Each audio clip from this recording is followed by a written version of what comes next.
crowds thronged Piccadilly, hoping to read the latest news flashed from electric signs. Results came through quickly, and from Broadcasting House, headquarters of the BBC, they were radiated to millions of listeners at home and abroad. Behind the scenes in the studio, the announcer came to the microphone at close intervals to put the news on the air. Here are some more election results. Kingston on 10. Fathers stayed up to learn if the country was going to be saved or was going on as usual. Elected. Robert paused before the conveniently open window and heard that the government was doing nicely. 939. Sailors at Chatham ignored lights out to listen in. Conservative.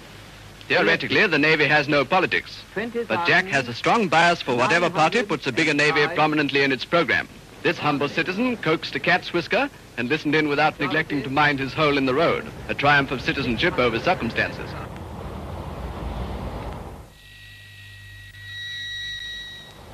Here are some more election results.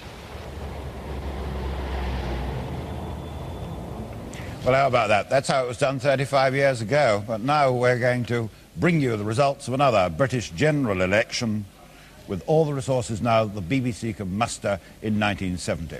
This studio here is one of the very biggest in the country, and for the next 24 hours it's going to be the centre of a news and analysis operation that involves electronics, complicated engineering ever.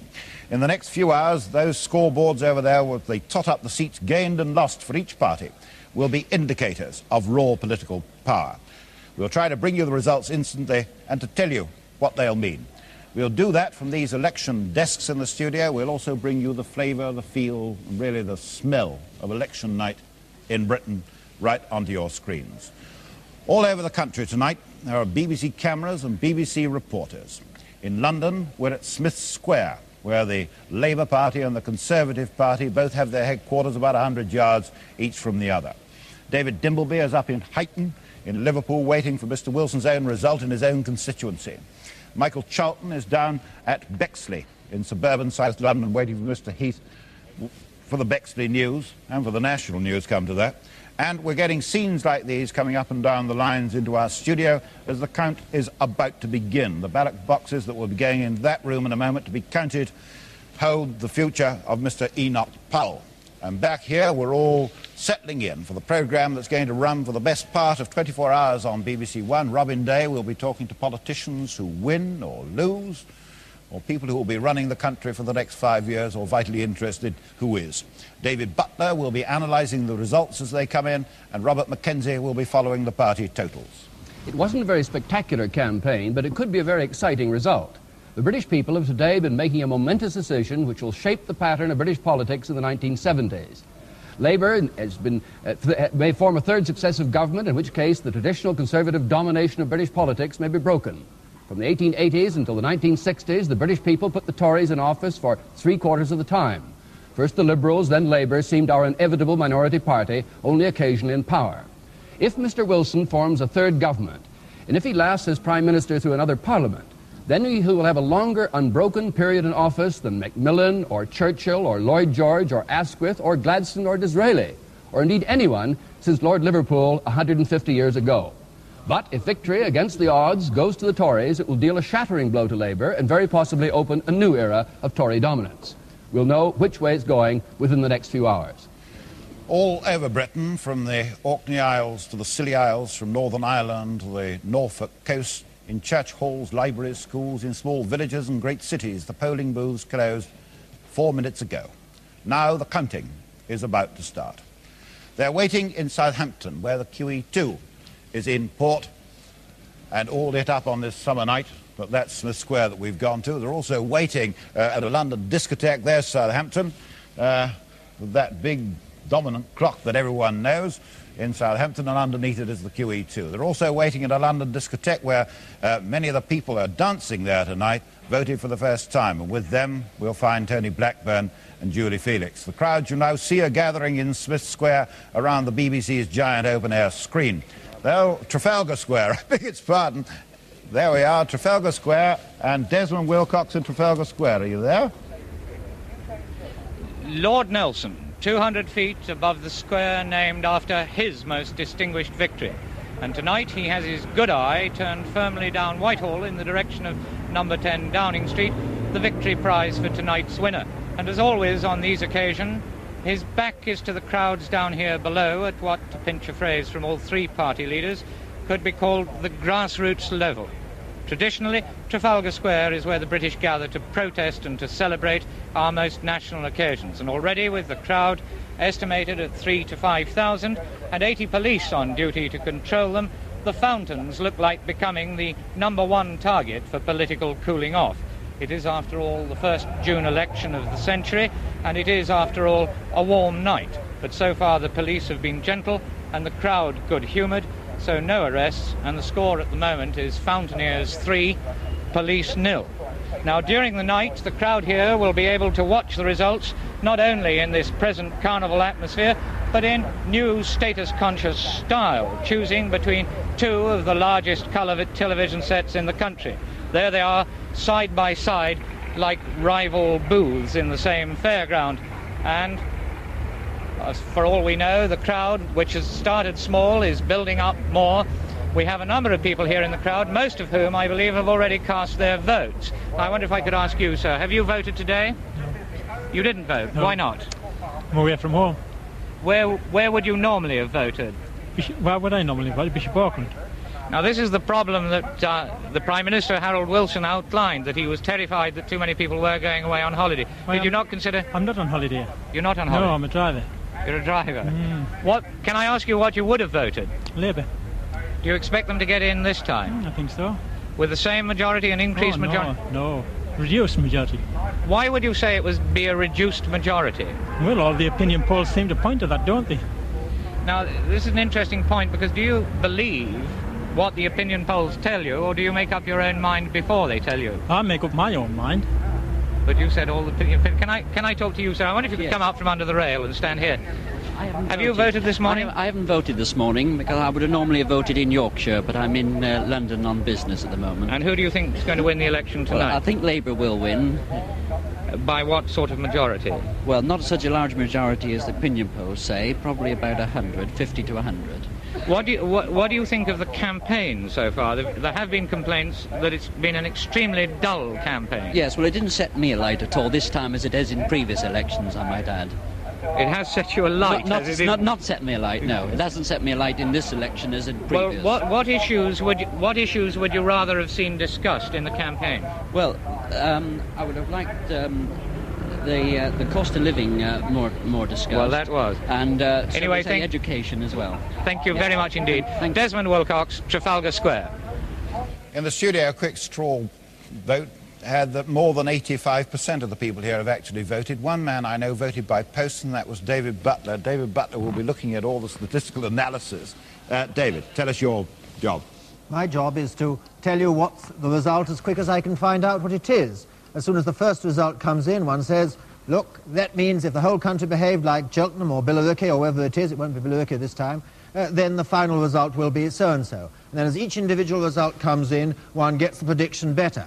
And fairly soon it gets much too complicated for any one person to do, and the computer comes in.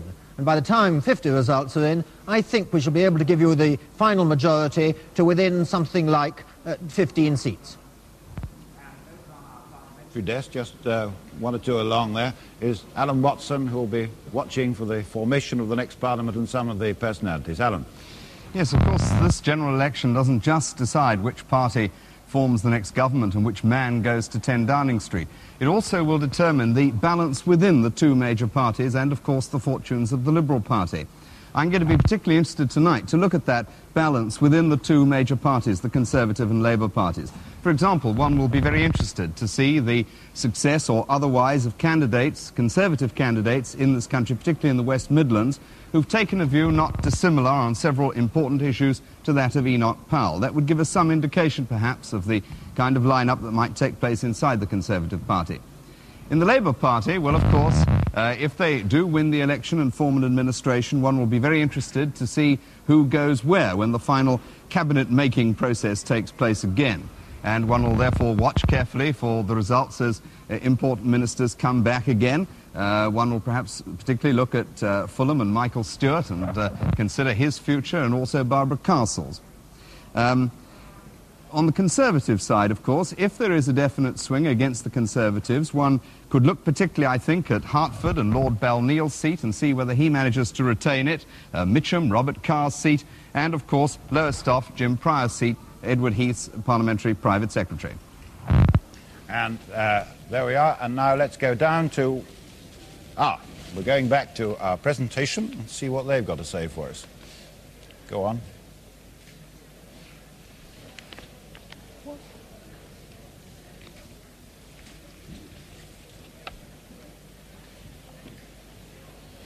Well, we're going away at the moment from the general election results studio. We were going to get off guarded earlier on. I don't know where he's got to, but no doubt someone up there can quickly tell us. And, I'm told that Mr. Garnett is around. So instead of staying around here for the next 20-odd minutes, what we shall do now is to take you to Alf Garnett for a few of his own candid comments on the election and politicians. He's the first return of the night.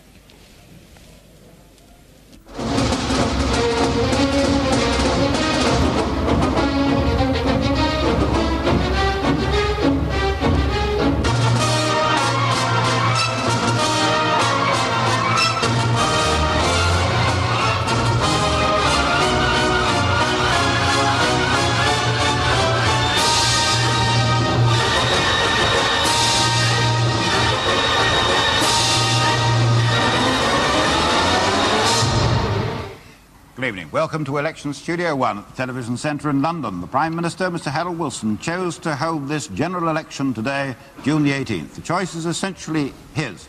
And of course he chooses the date because he feels that that's the date on which he can best win. Now we're going to see if he chose right. He chose June. Who did you choose?